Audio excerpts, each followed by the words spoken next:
Good afternoon, good afternoon, good afternoon. Good afternoon, everyone. Hello, hello, hello. I hope and pray that you all are having a grand old day and that things are going your way. And if they're not, that you praying to God that things can turn around and get better in your life. As always, I'm glad to have Pastor and First Lady here with us, joining in with us to just talk about the Word of God. And it's always good to incorporate the Word of God and life lessons as we try to, create a total man for us and the changes that we're trying to incorporate in our lives. How are you guys doing today? I'm doing great. Today has been one of those days. It started this morning and it only got even more interesting as the day went on. But nevertheless, I'm here tonight. Absolutely. Absolutely. And that's wonderful for us to, sometimes your day will start off rocky, but, we can find a way to make it better just by, Yes. Trusting in God and believing that He will make a way. Yes. And, we do have a special guest here tonight, but, she's a little entertained. She may end up popping in on us, and when she do, we will introduce her at that time. But as you know, we like to try to laugh and have a good time, but at the same time, talk about the word and the topics and things that you may have questions about, and that you may want to know answers to about life and where we are and how we can get there better. But today our topic is cultivating healthy anger. Right. And there's so much talk about people that are angry, or the worst people in the world, or why are you always angry, and this, that, and the other.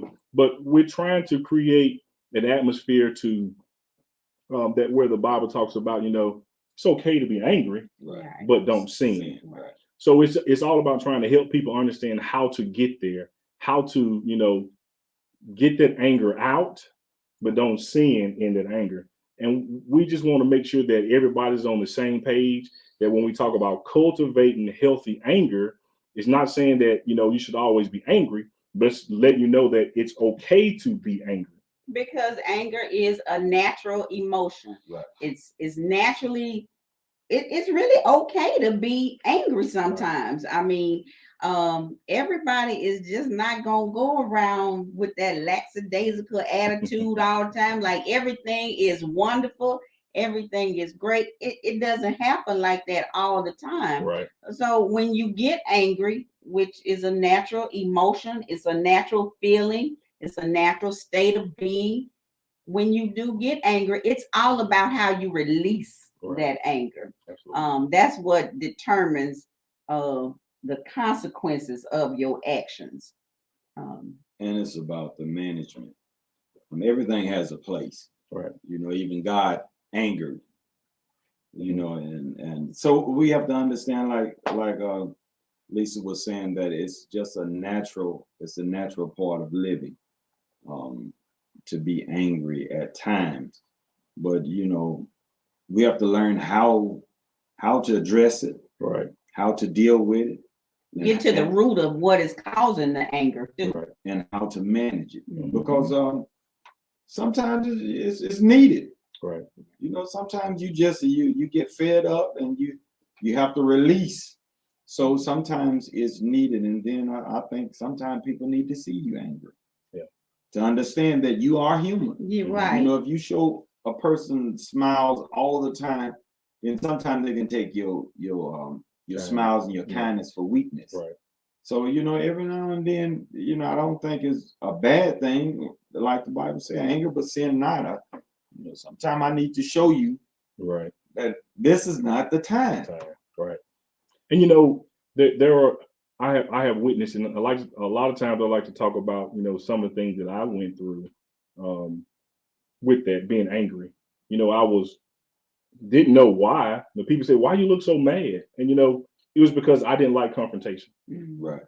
And because I didn't like confrontation, I bottled everything up on the inside.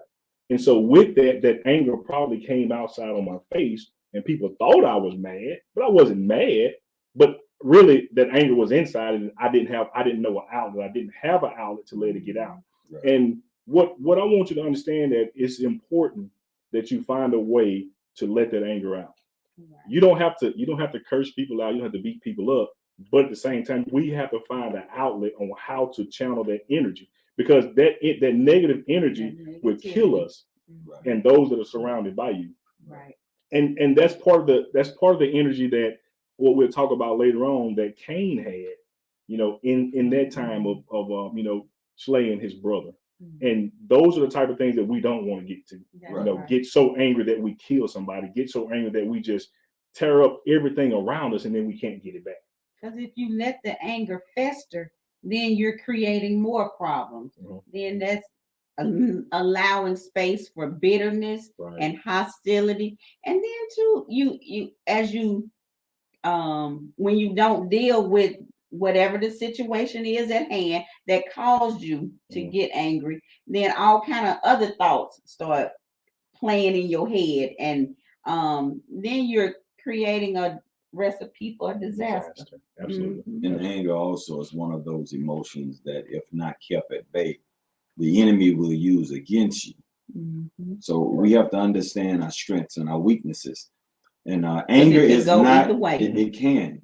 And that's not to say that anger is a weakness, but anything that consumes you, and that takes up the majority of your being, then it becomes your most dominant trait. Right. And that if that trait is like anger, man, the enemy can use it, and he can use it against you. And the bad part about it is that because anger is an emotion, sometimes the damage is done before you can come out of your emotion. You know what I'm saying? So you either have said something that you really didn't mean, you've reacted in a way that you definitely didn't mean, and the results are something that you take back. You can't. I mean, you just really and truthfully, you wasn't contending on dealing with it this way, but because you let anger get the best of you. And it can control you. Absolutely. It can control you. And when it starts to control you, then you lose control. And the devil knows that. The enemy knows that. And that's when he plays on your emotions even more. Absolutely. Psalms 19:14 says, "Let the words of my mouth and the meditation of my heart be acceptable in thy sight. O Lord, my strength and my redeemer." Some call it blowing your stacks or letting off steam in this thing of anger. But in Psalms 19:14, it tells us that we should not be doing that. We got to make sure that we meditate. And how can we meditate? We have to find ways. And let me back up. In talking about letting off steam and cultivating, healthy anger, we first have to learn. We need to learn how to meditate on our own, so that when that time of anger comes, it's easy for us to sit back and breathe and find that way to, not really let the worst part of it off. Because if we say something right then sometimes we can just let off the wrong steam. That's all a part of learning how to cope. Coping skills. If you can't let it out, walk it out. Right. Walk it out. I mean, take you a walk, take you a drive, whatever it takes, so you can clear your head, and then come back to the situation, or come back to the person, and then talk it out. Then you can reason together. Right. You can't get no reasoning with nobody who is hot-headed or is mad, and tension is high at that moment. So it's best if you separate yourself. Even separate yourself from your anger, because when you're angry, you got a tunnel vision. You can't see no way but your way at that point. You're not trying to get a different perspective on it, on the situation. All you see is, most time, all you see is rage. Yeah. And when you have that bottled up anger inside of you, you continue to build up those defensive mechanisms. Mhm. So you're not able to be free because all you think is someone's going to harm you, someone's going to say something outside the way, and they're going to cause you to get even more angry. And the bad thing is because we don't know how to let it out, someone can come up to you joking and not really say anything that would be offensive, but because you didn't, because you hadn't learned how to release it in a calm way, then one person can make you snap. Well, it would have been taken differently had you been in a different mindset. Right. Yes. Right. And then also there are triggers. Yeah. So if we don't really understand what our triggers are, and we don't relate what our triggers are to the people around us, Mhm. you find yourself in like a paradox, Right. Where it is constantly happening, and you wondering, why am I so mad? Why am I so mad in this place, in this area around these people? Because one, you hadn't conveyed to them what your triggers are, Right. and they don't understand, but you're constantly being triggered. So the best thing to do, especially in relationships, Right. is to be upfront with the person that you're with, one, and second, have the conversation about things that you're dealing with that triggers these type of things in your life. Right. And people, I mean, if you don't tell me, I don't know. Right. And that's very important because I think a lot of relationships, and when we say relationships, we're not just talking about Right. male-female relationship, but those that are surrounded by you in love. If they don't understand the things that you're going through, Right. and they may say something or do something, then it's kind of like it's not their fault because they didn't know. Right. But we have to come to terms with, hey, you know what? Let's talk about this thing because you know what? You didn't know that boiling eggs triggered something for me. Right. It brought back a sense of pain or hurt from something from my past. But when you've told me that, I'm like, you know what? I won't boil eggs around you anymore, Right. because I know that does something to you. And we'll help us one to another. Right. Also, it's very important self-awareness. You got to know what's going on with you. Absolutely. So I can't talk about things with you that I'm not really certain of or that I don't know about. I may have an idea, but I don't exactly know. Right. So while I'm trying to figure it out, I really can't explain it to you what's going on with me because I haven't quite figured it out yet. Absolutely. So self-awareness is important. Absolutely. And studies. I always throw out statistics when I talk. Statistics and studies tell us that you get angry at least 8 times a day. 8 times. At least 8 times a day. I'm probably gonna say I get probably 10, if not And 15. when we talk about that, it is coming from being annoyed, irritated, Yes. repulsion, being frustrated, being offended, being crossed, and just those things alone are some things that trigger you throughout the day. And no fault of no one else's, but it's that fault of our own because we haven't learned how to decompress ourselves and try to free up our day. But it's going to happen, but we got to make sure that we learn how to take us a moment. Take us a moment. Yes. And let it out. Yes. Because if not, it's going to be bottled up, and then it's going to continue to grow and fester. And the next thing you know, a volcano will have erupted. And again, you can't take it back. And how unfair is it to the people that's around you, other people that love you? Not just unfair to the people that's around you, but unfair to yourself. Right. So it's definitely something that's needed to be worked on. One and that needs to be addressed. So anger becomes unhealthy when you let it control you. Definitely. And the more you let that anger control you, the more unhealthy you become because you can't focus. Right. You can't focus. You can't study. You definitely can't pray and talk to God the way you're supposed to. Can't function. You can't function. You're all over the place. And sometimes you sit there and you think, well, what's wrong with me? Why am I like this? Well, maybe because you need to let go of something that's bottled up on the inside. That's right. I was watching watching a video of a young guy. Well, it's TikTok, but the young guy said something that this guy is called the angry. I think he's called the angry black man or something like that. But he does a lot of videos, and he was looking up a study, and GM, the company, said that most people need to release, anger. Anger, right. And he was telling everybody just while you driving your car, take a moment and just scream. Yeah. And let it out. And you'll be surprised how just something that simple, right, releasing some of that tension, how much of a difference it'll make in your daily life. Right. Sometimes you just need to release, let it go. Yeah. I saw maybe some years ago, there was a video of a guy, and he talked about separating home from work. And in that, he said that in the morning time when he get ready to go to work, he said that there's a tree outside of his house.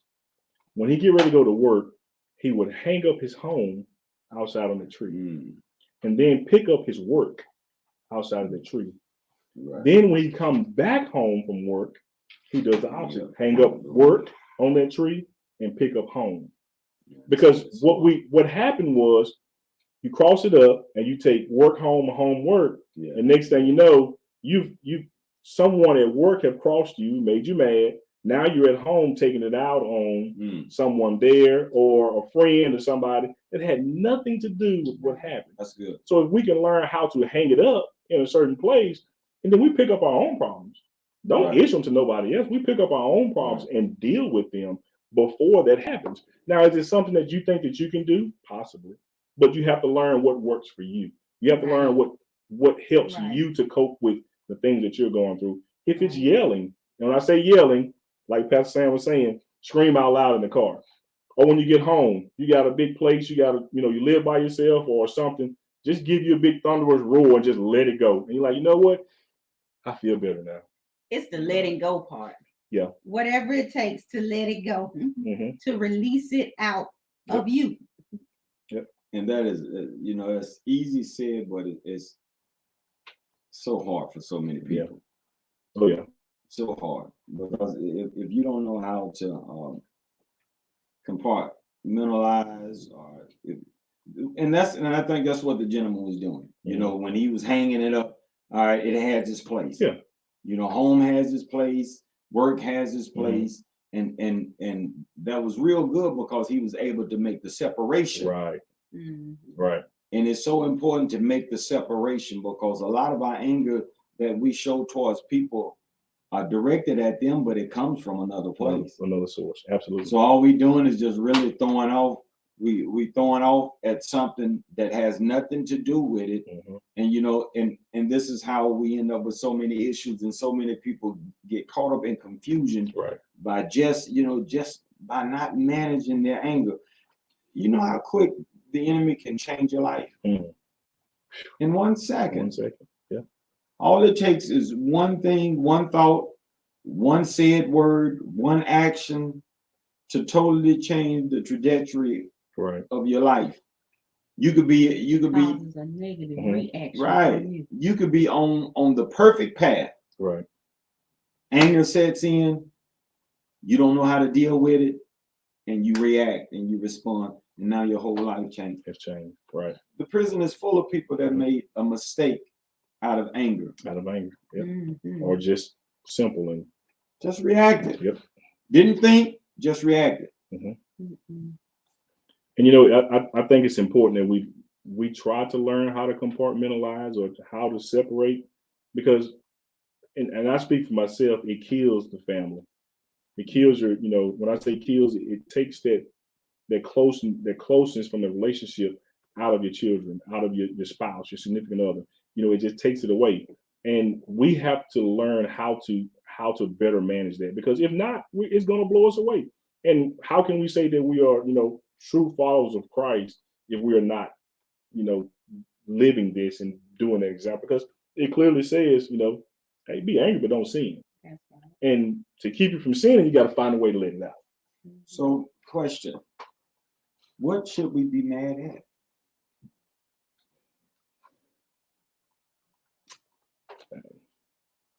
You can be mad at any number of things. Okay. Anger takes madness to another level. Okay. And you know, mad and angry are two different things. Because I Would you guess say these sisters? they're closely related. Okay, so let me rephrase my question. Mhm. What should you be angry at? Since we're talking about redirecting anger and having positive Mhm. a positive way of dealing with anger. Right. Since we're talking about that, because there definitely has to be something Right. that anger, we benefit from anger. There has to be some ways. If anything, we would have to be mad at ourselves. And I say mad at ourselves for not being able to handle that anger. Definitely not nobody else. There's no reason to be mad at nobody else. And there's definitely no reason to be mad at God, like Cain was. Cain was angry at God, because of what happened. And instead, so many other things, as they say, the first of the domino effect from the first son, of Adam, and then sin just kept on going down that path because of the anger. So if we're gonna be mad at anybody, we need to be mad at ourselves because we didn't get it right. What about the enemy? Well, the enemy's gonna creep in because we're angry and we're mad. So should we be mad at him? The enemy's doing his job. Right. So, I mean, if the enemy's doing his job, and if we were truly doing our job, our God-given calling, then we wouldn't have any reason to be mad. I really think all of this has to deals with or has to do with accountability and your responsibility, your response to whatever it is. If somebody made you mad, if somebody offended you, if whatever the case may be, you got to learn how to take responsibility for your own action. Yeah, okay, it's easy to say the enemy made me do it. Okay. Your mama tried to make you do some stuff too. You didn't do it. Didn't do it, right. Right. I get that. Oh, okay, I get that. But okay, so I guess the point that I'm trying to make, and I totally agree with what you all are saying. So if the enemy is our adversary and the things that he do, whether it causes us, trips us, I mean, if we gonna have any negative energy, shouldn't it be at him versus not? And the reason I'm saying not to say that that's an excuse, right? But if we're gonna take it out on anybody, I ain't mad at nobody but the devil. I really can't think of nobody that I'm really ever really, and the reason I said this because years ago, me and my wife was having some issues where we was just seemed like every time we came in the house, it was an argument, or you remember years ago? It was an argument or something was going on, and man, we was trying to figure out. We could be in the car riding, boy, singing and conversating and having a good time, pull up at the house, everything's good, walk through the door. Why does junk on the floor? Why the dishes just at each other? Right. Couldn't figure it out. And and eventually I said, God, I don't understand. I mean, what is going on? What is our problem? And God showed me. I looked at my wife one day and I didn't see her. I looked at her and I saw something different. So, it kind of scared me a little bit. I wasn't as spiritual as I am now. Right. We wasn't as deep. We was in the church, but we wasn't really on the path that we are now as leaders. And I called my pastor at that time. My pastor was my grandfather. Mm-hmm. I said, Granddad, we got some demons up in this house. Yeah.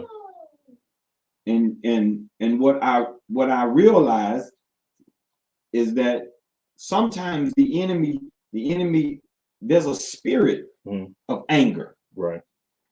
Because we wrestle not against flesh and blood, but spiritual wickedness in high places. So sometimes we have to understand that anger will take over you. Yeah. It becomes a possession. Right. So, and this is what we have to, and I know we, on this platform, we talk spiritual and natural. Right. But we have to always kind of pull things. You have to always kind of pull things back at a source. Right. Back into perspective. And what I want people to realize is that what I found out is that when you get to that point where you're angry at a person or you angry at a thing, sometimes you need to look beyond that person and find the solution. Because sometimes the solution is right beyond what you're angry at. The situation. And that's what I found out, that it wasn't my wife. It was what was in a house. Yeah. And it was just jumping back and forth. Like it would jump from her and jump from me. I would say something. Right. She would say something, and we both trying to figure out, like, man, what is it? Right. So sometimes we have to understand that anger can become a spirit. Stop fussing with the person, and sometimes pray. Mm-hmm. Pray that spirit up off of that person. Say, Lord, I don't know why, but we need relief. Yeah. And God can deliver you. Absolutely. Whom the Son set free is free indeed. And sometimes we need freedom. Absolutely. And that's very important that we make sure that we understand that, hey, you can very easily catch spirits, and if you're not aware or have an understanding of what's going on, it will kill what's going on in your house. Right. It will absolutely take everything out, and then you won't know what happened or where everything went. Why is this? Here I am. I'm constantly studying. I'm constantly praying. I'm constantly talking to God. I feel like I have a relationship with God, but my house is going crazy. Yeah. Lord, what's going on? Yeah. But if we don't get it together where we can really understand and see that, then we are stuck. See how that spirit of anger is over on my baby right now?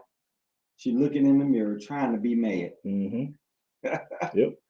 Just to get your reaction. That's right. Or to get you taken away from what's going on. But now that you know, they you know what? Satan, get off of them. I rebuke you. I rebuke you. Spirits in the name of Jesus. I love you. I rebuke you. And talking about just being in constant anger, Genesis 4, it talks about Cain being angry, and the Lord had he talked to Cain about. He said, "Look, you need to stop being so angry." He warned him because he was staying angry, and him staying in that anger was causing those issues. And if you can remember, the process, the things that went on, of what Cain and Abel did. Abel was a keeper of the sheep, but Cain was a tiller. Right. And they both, the killing part is the issues came about during a worship service between the two. That's right. Because they both were to bring something to the house, and everything happened right there. So it sounds to me like it's all a matter of the enemy is always looking for an opportunity to throw us off course and get us out of the mindset of doing what we were destined or purposed ordained to do. And so we fall for it, and we fall for it. Yep. And at least 8 times a day. At least 8 times a day. And not only that, but the enemy was in between the relationship. So he's always going to be in between the relationship. Yep. That's where he began, and that's where he still is, and that's where he's going to end. He was in the middle of the relationship, in the middle of worship, which was another relationship between man and God. Right. when you set your time, for worship, that's the time that you're giving to God. The enemy is always going to be there. Always gonna be there. You know, when I went to do, when I went to do good, evil was ever more present. Mm-hmm. And you know that how important, and I didn't mean to cut you off right there. How important that is for those that are, learning to pray. That is one time that the enemy really try to creep in. Always. You praying, you talking to God, and you feel like things are going good, and next thing you know, the phone rings. Right. A child comes in, somebody knocks on the door. There's a distraction that comes that does everything it can to break your worship service. And it's exactly what happened between Cain and Abel. Yep. They was going to give sacrifices to God. Right. And they was broken up at that moment. Now it happened to them, so I'm letting you know that it can happen to you. Right. And this was the beginning. So if it was there in the beginning, then it's still there now. Absolutely. There was no anger before Cain and Abel. There was no jealousy. Right. Before Cain and Abel. Everything was good. It wasn't none of that. So this was the beginning of the downfall. Right. And we're still dealing with the same, no new trick. Mm-hmm. The enemy is still using the same thing. The only thing that God said, let us make man. And the reason that God made man is because there was a sense of loneliness. Mm-hmm. Even though God had, the Father and the Son and the Holy Ghost, but there was a sense right. of longing, of longing. God wanted something. So he created something after himself. And that was the first relationship right there. And the enemy, before God could even create man, the enemy was already figuring out a way how to separate God from his relationship. Absolutely. And it worked then, and it's working Still now. working now. Still working now. And some of the myths are that, a person that is always angry, you can see it. Yeah. That's not true. No. There's some people that are full of laughter and full of joy, and they are angry. They are angry on the inside. Right. That's one of them times you can't judge a book by its cover. Right. Right. So we have to be careful with that. And if you feel like someone, in your circle is dealing with this, get them help. Get somebody to talk to them, or just find some type of way to show them how to, release that energy, especially if you know how to do it. But if you don't know how to release it, don't try to help nobody release it, because you'll just be releasing something that end up joining back together and becoming worse. Right. You mess around and have you exorcism. Come back around with 7 more, you're in trouble. We have to be mindful, but at the same time, we have to be careful. We don't live up under the bondage of fear, but at the same time, you have to be smart enough to reverence certain things that you deal with. And anger is one of those things that we know that the enemy has his hand on, because we've sat here and tried to figure out really what good comes out of anger. Yeah. I mean, I've been sitting here the entire time trying to think of what good came out of some anger that I had. And I don't know if I hadn't really, anybody that's watching us, if you can comment and you can tell me something good that came out of anger, I ain't talking about no baby. But if you can tell me something good that came out of anger, we talking about making up after an argument. And some people will say, "Well, I got rid of that snake." Well, did you have to get angry to do it? You probably knew there was a snake anyway. You just let him slither around until he actually bit you. And then while we're waiting on anybody to chime in and answer that, one of the biggest things that we have to try to think about is coming up with a plan to channel that anger. Right. And if we don't, that good anger will turn to unhealthy anger, and it will cause you to do something that you have no business doing. similar to what Cain did to his brother Abel? I know, pretty much everybody that's up here has had some formal coaching or some form of training in some type of therapy or counseling. I took an anger management course years ago, and it was basically telling us how to deal with anger. And there's a couple of things that I came away with that has been useful. Mm-hmm. One is to write it down. Yeah. Write it down. When you write it down, you're releasing it to something else. Right. People don't believe this. This Mm-hmm. is not magic. This is nothing. But when you pin something down, you're establishing something in a whole nother realm. Yeah. That's the reason why when God told Moses, now he recited the 10 Commandments, but they were written right on a tablet in stone. Yeah. When you write things down, it changes things. It almost becomes a contract in the atmosphere. So when you take your anger and you put it on paper, it changes forms. I can't really give you the scientific words on this, but y'all just trust me and go with this. When you take it and you put it on paper, it transcends from yourself to the paper.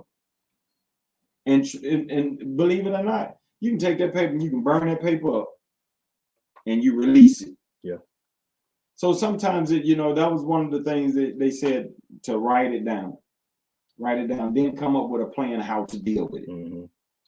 And that was one of the things that I took away from that course, and it has worked for me over time, is that when things really bother me, if I write it down and I come up with a plan, normally I can get rid of it. I've used that when talking to people, and I call it beauty for ashes. Beauty for ashes. Take that problem that you're dealing with, write it down on that paper, take it outside somewhere and burn it. Right. Let that problem go away. And if it don't go away, it's because you steady holding on to it. You didn't write it all down. That's right. So in this process of trying to clear yourself of anger, or trying to create a healthy anger for yourself, you first have to be aware that you are angry. You have to be aware that the anger is present, because the more you deny it, the worse it becomes. Right. Oh, I don't have a problem. I don't have any issues, and it keeps bottling up on the inside. Well, I don't know. Maybe this might sound crazy, but I think that could be viewed as one of the positive things about anger is it gives you an opportunity to discover something about yourself. And it could very well be something as simple as, I didn't know that bothered me like that. True. Or I didn't know the effects that had on me. Right. And then when my emotions got high and I became angry and I released it, then I was able to take a step back and see just how much certain things or that thing really affects me. So it gives me an opportunity for an awareness that I may not have gained if I had not gotten angry, if I had not been pushed to that level. Right. Okay. And again, that there are ways that we can do it, and that's absolutely, because if you're never pushed, you would never know. I never know. And again, you have to accept that responsibility, as we were talking about before. Accept it. You was angry, accept it. Whatever your actions are, accept it. And then that's the only way you can fix it. If not, you'll sit there and you'll constantly be saying, oh, I'm not this, I'm not that.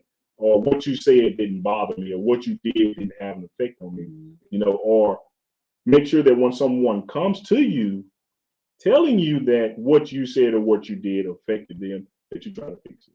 And you don't say, oh, you just acting like a little baby, or you just acting this way. No, if they tell you that it affects them, respect them. That's right. Respect them enough to say, hey, you know what? I won't do that again around you. Right.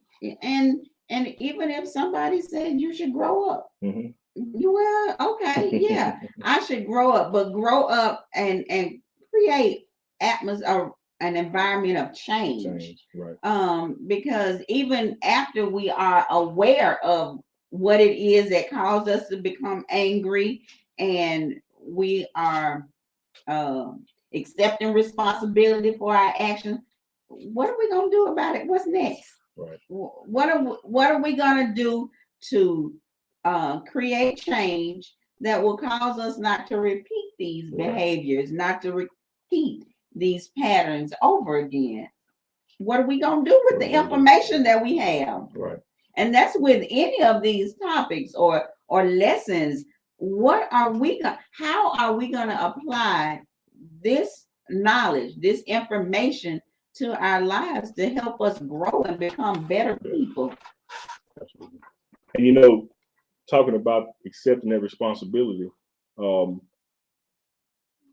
did Adam or Eve accept responsibility back in Genesis?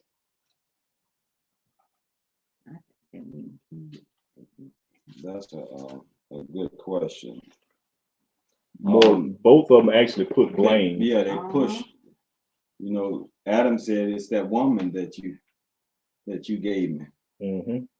Eve basically said it was the serpent. The serpent. Yep. You know, everybody had fingers to point, but the truth of the matter is, if Eve was on the side of Adam, they wasn't for when all of this was going on. Right.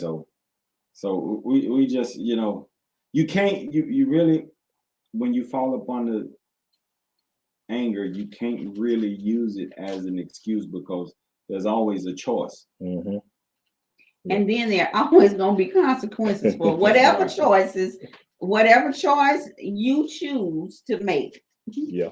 There's a reason. We understand that there's a reason there's a reason for anger. Right. But there's always a choice. Right. And the Bible said that God will always give us an escape. He'll give us a way out. Right. Yeah. So if we choose, you know, the higher road, or we choose, then God will give us, He will give us the way out. We don't do that. The next one is you know, identifying the source of the anger. You know, anger is, you know, most of the time your anger comes from something else, from you being hurt, you being shamed, you being feeling defeated, or something like that. You know, that anger bottles or comes in from that, causing you to become more vulnerable to receiving it again. And in that, you have to make sure that you identify where that anger come from. That's right. If it came from, you know, someone hurting your feelings, or, you know, abuse or neglect, or, you know, anything like that, then it's good for you to identify that, like we mentioned earlier. Make sure that you let that person know that, hey, you know what? Now that I've learned this about myself, because, you know, I've heard people say, well, they didn't bother you before when I said it or did it. Right. So why does it bother you now? Well, I learned something about myself. Right. I'm able to, you know, say, you know what? Now I know why why I was always mad. And it wasn't because you did it. It's because I've now learned that. So now I'm going to address it so that you don't make the mistake and cause me to say something again, say something to you when you say that word or do anything like that. How do we put in perspective fight, flight, or freeze when we are angry? Fight, flight, or freeze. So, I mean, can we? So for me, I haven't perfected it yet, because there's always a fight or flight, because you kind of want to realize if you want to deal with that situation right then, because sometimes dealing with that situation right then can cause you to sin because of the anger. So sometimes it's okay to fly away. In the flight, get in flight mode and just go into your zone and just holler out, or write it down, or whatever you need to do to get yourself back together.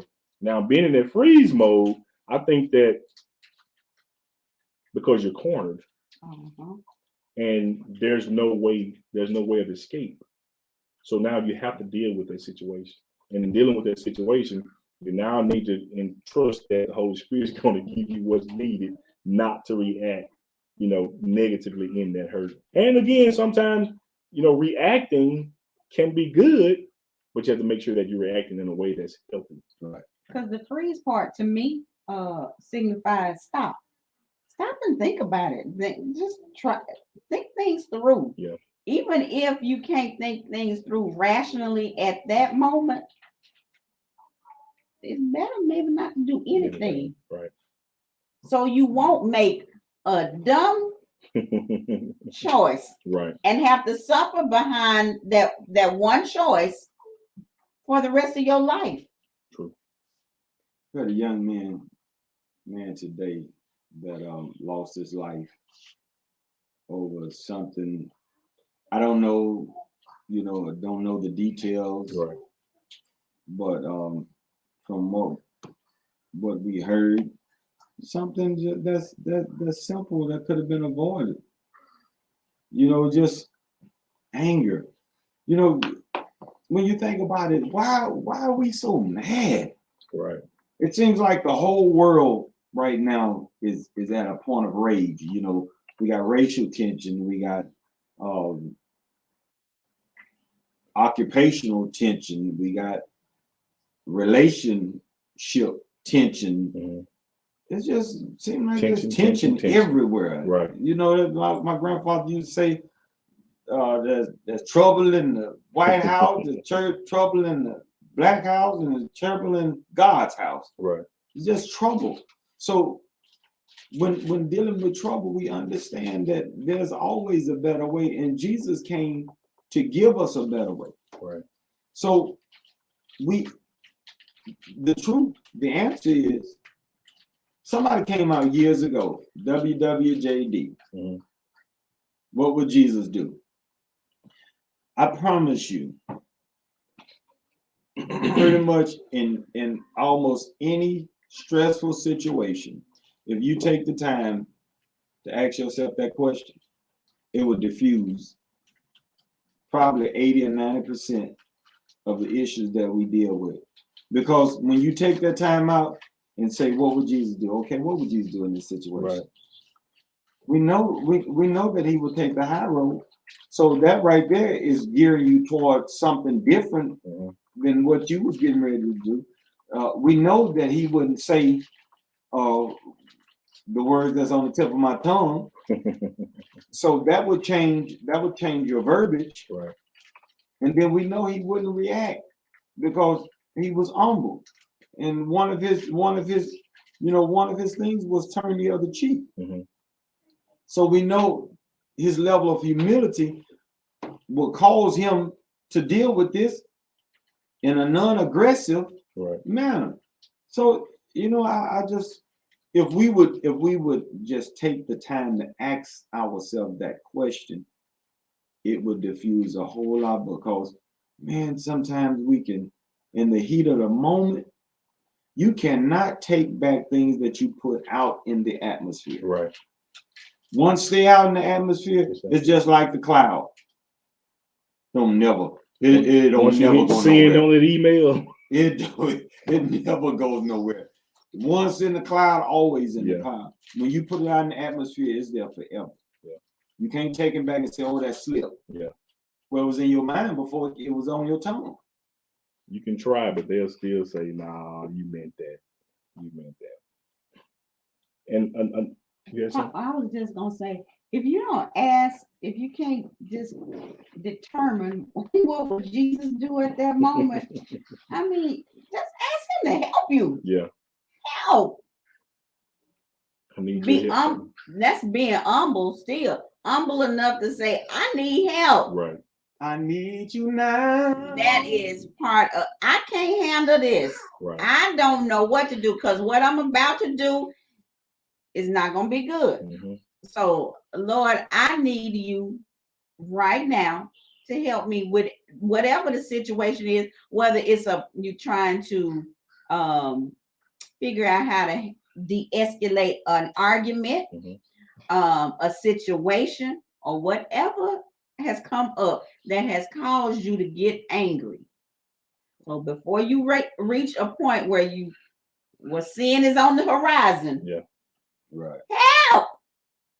And that's a good thing to scream out. Help. I need help. Absolutely. And that 1 second, that pause, say loud. Right. Yeah. Amen. Mm-hmm. That pause right there, it changes everything that comes. It's just like a comma. Yeah. That's all a comma is just a pause. It's placed to give you just that 1 second to think.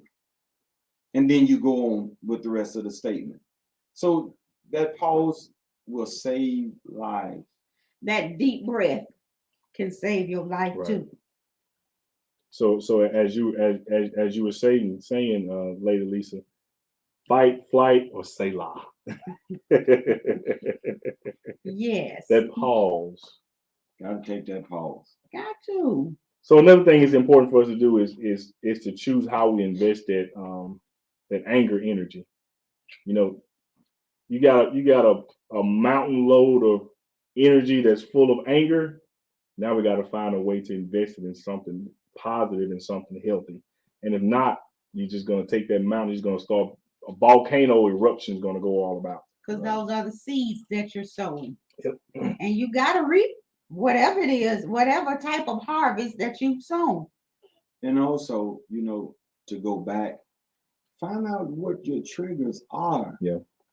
And don't allow yourself to be so susceptible to the triggers. Mm-hmm. If part of self-awareness. That's right. If you're in a relationship and you know that your husband, wife, girlfriend, boyfriend, whatever, right? If you know they do this and this, you can even go with sister or brothers, whatever the relationship is. If you know they do this and this makes you mad, the first thing you need to do is address it. Right. So listen, I don't want no confusion, but when you do this, it upsets me. Right. And then if they continue to do it, then you need to find some separation. Right. Because the Bible says don't allow nothing to separate you from the love of God. And it's the same thing from the love of a relationship. You have to feel so deeply about your relationships that you garner them close to your heart. Right. And I don't want my relationship destroyed. Right. So this is what I need from you. I need you. Please don't do that. Don't do me like that, because the next time I'm gonna punch you. And I don't want to punch you. Absolutely. So let people know it's not a bad thing to tell people what bothers you. It's not a bad thing. Stop holding so much on the inside and assuming that people should know better. You can't make that assumption because you don't know what's in that person's mind. Right. So instead of just saying they ought to know better, they're trying to make me mad. Maybe not. Maybe not. They don't know. Maybe they just don't know. You just figured it out last week what was bothering you, right? And why that was bothering you. So now you had this one encounter with them that made you mad, and they supposed to automatically know. But you know what? I think that is one thing that hurts relationships. Yes, absolutely. Not talking about likes and dislikes. That's right. Those triggers. And I'm just saying it in a growth part of any relationship. If you don't talk about those things that, you know what, I don't like this. If someone do this, that's a no-no for me. Instead of just saying, well, I'm a man, I know how to control or handle this. Well, I'm a woman, no. Right. We different people. You've been in a relationship with someone else, this, that, and the other. So guess what? Now let's talk about what hurt you, what hurt me, what bothers you. Because this is a new relationship. This is a new relationship.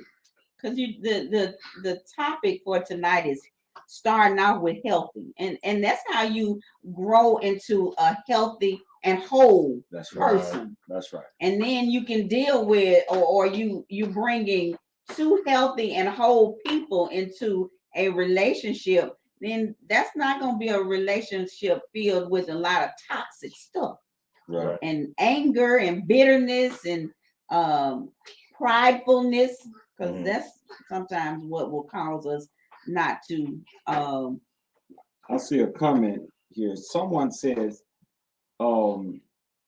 what causes the confusion is when you've addressed the situation and the other party sees it as no big deal or totally ignores your feelings. I'm just going to say this about that because that's so true on so many accounts. You have to be careful who you invested your heart with. Right. Energy. If that person, if you told that person, if I tell my wife, look, please don't do this, and she continue to do it, she don't really care about me that much. She just got that paper. Yeah. And you know, some in that some people will take that as, well, I'm just playing, but even in some points they will push a button. That's so right. And not really realize that it is causing an issue in your life. That, well, and that goes back to what we said earlier. Well, you know, it didn't bother you before when I did it. Well, you know what? Now I realize the things that are hurting me because I've gone through counseling, because I've talked to people to help me. Right. And now I know, you know what? When you wake up in the morning and you turn the light on, it bothers me. So what I also have realized is that as we grow, that's good. and as we mature, Mhm. like certain things I used to really laugh and joke about. Right. Now I got older. That joke ain't funny no more. Bitter old woman. A bitter old woman. And I ain't old start off. See it? Bitter. But that's the truth. Yeah. That's the truth. Time brings about a change, right. and That's relationships develop. They develop over time. So you are going to change. Certain things that you used to be able to. You know what? But at me changing, and if I didn't include you in with the change, I can't get mad now that it's not funny to me, but it's still funny to you. Yeah, it's funny to me. Yeah. Hilarious. Oh, TikToker. But you know what? But I can't, because it's part of the personal. It was a personal growth. That doesn't necessarily mean that it grew for our relationship. Right. But now what I got to do is bring you in Mm-hmm. to my personal growth and say, well, you know, this is why it's really not, I don't see it like this anymore. And then if you give them a different perspective, a different way, how it's now being conveyed to you, why it's not the same for you, but give it to them in a sincere way. Right. If you don't come at me playing, well, you know, but I'm laughing while I'm telling you, I kind of don't take you seriously. Right. I'm not going to take you serious. Have some transparent, heart-to-heart conversation with whomever you in a relationship with. Right. Any type of relationship, keep things on the up and up. So you know, okay, well, that really bothers my sister when she does that. You know what? I may still do it because that's still something I like to do. But I don't have to do it around her because it's offensive to her. Right. So in that, you know, what you're saying is, if you find out that something is bothering you, don't go back at that person in a mean tone. You calm it down and say, hey, you know what? I would prefer you not to do this because I learned that it bothers me and it causes me to shut down, or it causes me to, you know, anger. And continuing to do that will only cause me to, you know, stay mad. But you have to know your partner. You have to know how to talk to them, how to communicate with them about those things. And when. And when, right.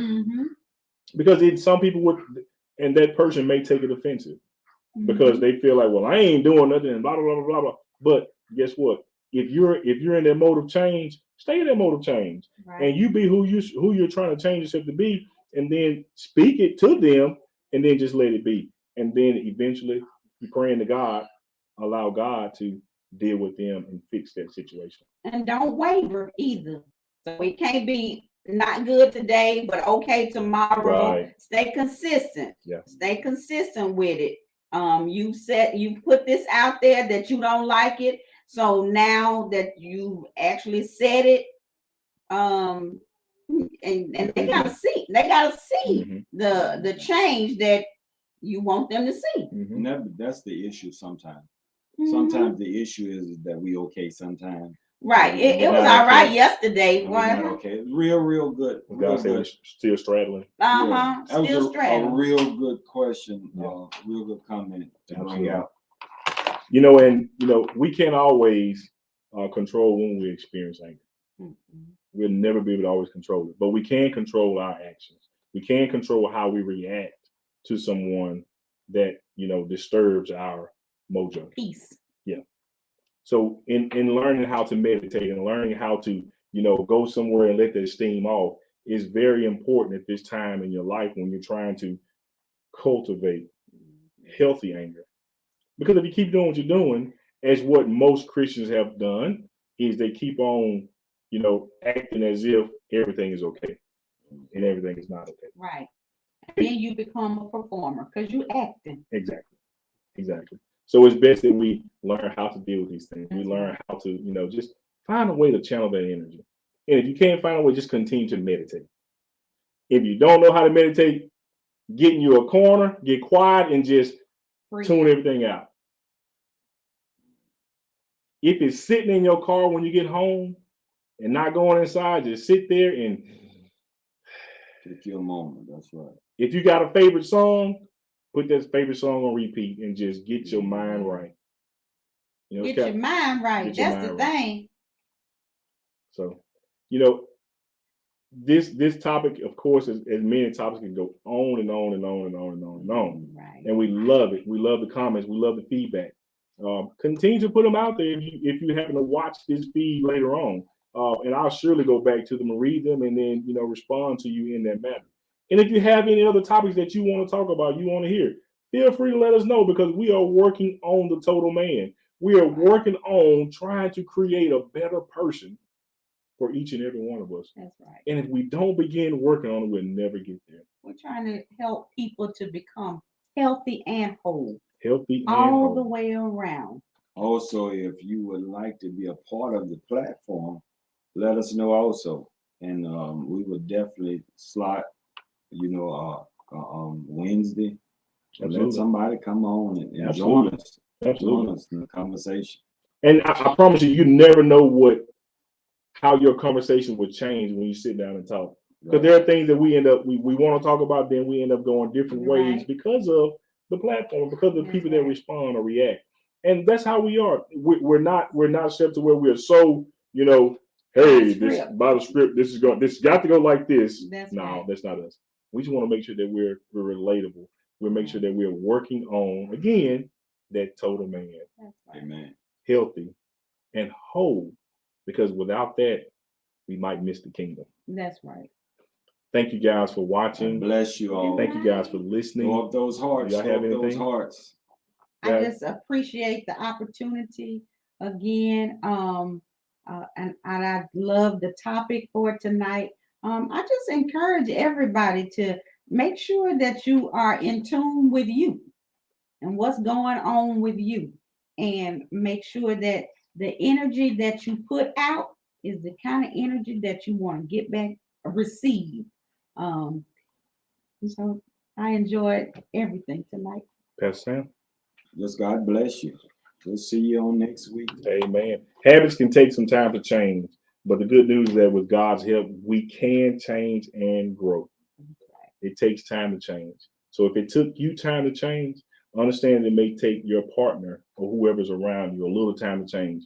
But don't just, don't stay stagnant. Don't stay settled. Try to get help. Try to get somewhere to, allow the Holy Spirit into your residence. Allow the Holy Spirit into your mind and your heart to be able to touch and cause effect in your life. And if you don't do that, then there's no reason to complain because it's going to stay the same. We cannot do this without the help of the Holy Spirit. That's right. We can't do it. Hey, guys, we thank you. We love you. Join us again next week. Have a good one.